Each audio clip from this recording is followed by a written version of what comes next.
Morning बच्चों, देखिए आज हम आपकी एक्सरसाइज 3.2 करने जा रहे हैं दो चरों वाले रैखिक समीकरण की।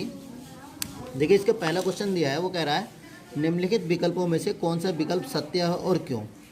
वो कह रहा है इक्वेशन दी है y = 3x + 5 का एक अद्वितीय हल है, केवल दो हल हैं, अपरिमित रूप से अनेक हल हैं।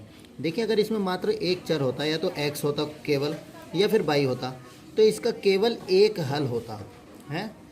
अब यहाँ x और y है तो इसके दो हल नहीं हो सकते, इसके अपरिमित रूप से अनेक हल होंगे। क्यों? यदि हम x का मान 1 रखेंगे तो y का मान दूसरा आएगा, -1 रखेंगे तो दूसरा आएगा, 2 रखेंगे तो दूसरा आएगा। मतलब इस प्रकार से इसके हम कितना आएंगे, अपरिमित रूप से अनेक हल। क्वेश्चन नंबर आपका आता है 2, निम्नलिखित समीकरणों में से प्रत्येक समीकरण के 4 हल लिखिए। यानी कि ये जो आपको देखिए 1 2 3 क्वेश्चन दिए हैं, इनमें प्रत्येक समीकरण के 4 हल मांग रहा है। तो हमने सबसे पहले इस समीकरण को लिया और इसमें ये देखा कि सिंगल कौन है, हमारा y सिंगल था तो हमने 2x को उठा के इधर ले गए तो ये माइनस का 2x हो गया।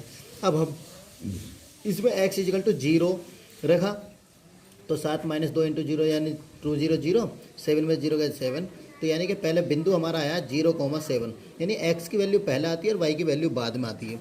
फिर हमने 1 रखा तो 2 × 2, 7 में से 2 गए 5 तो 1,5। फिर हमने x = 2 रखा तो 2 दूनी 4, 7 में 4 गया 3 तो 2,3। फिर हमने 3 रखा। इस प्रकार से हमारे ये 4 हल हो गए।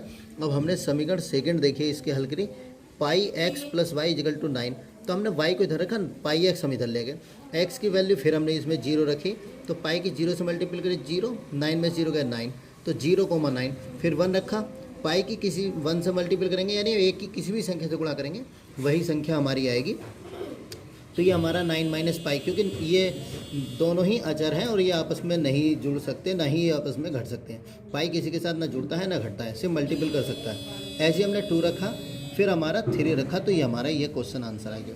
क्वेश्चन नंबर 3 इसका देखिएगा, x = 4y, तो x = 4y अपना आप सीधे दिया था तो हमने y = 0 रखा तो x = 0 आया, y = 1 रखा तो 1 4 × 4, 4 1 × 4, फिर 2 रखा 2 चौक 8, फिर हमने 3 रखा तो 3 4 × 12। अब वो कह रहे हैं बताइए कि निम्नलिखित हलों में से कौन कौन से समीकरण इतने के हल हैं और कौन हल नहीं है।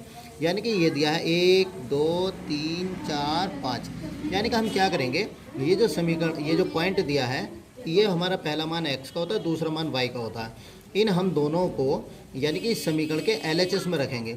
अगर हम दिया गया समीकरण हमारे पास ये है तो बिंदु 0,2 के लिए LHS में x = 0 y = 2 रखने पर हमने x के स्थान पर 0 और y के स्थान पर 2 रखा, 2 दूनी 4, -4 आया।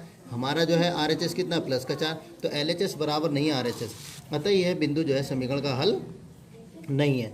अब हम दूसरे के लिए देखेंगे तो यहाँ x का मान हमारा जो है देखिए 2,0 के लिए तो x = 2 y = 0, हमने 2 रखा, y का मान 0, 2 में से 0 गया 2 बचा, तब भी हमारा LHS बराबर RHS नहीं है।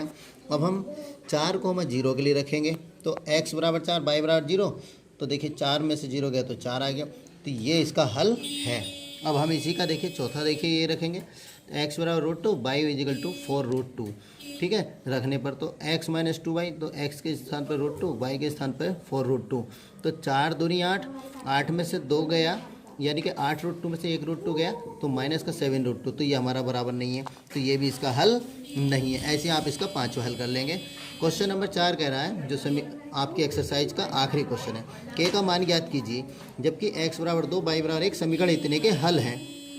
यानी कि इसका मतलब हल है, तो इसका मतलब जो है हम अगर LHS में रखेंगे तो RHS हमारा प्राप्त होगा। तो हमने समीकरण में x = 2 y = 1 रखा, क्योंकि x = 2 और y = 2 समीकरण के हल हैं। तो 2 दूनी 4, 3 × 3, 4 और 3 7, यही हमारा आंसर है। तो बच्चों आपकी एक एक्सरसाइज कंप्लीट हो गई। ओके, अगली बार में फिर मिलेंगे, बाय।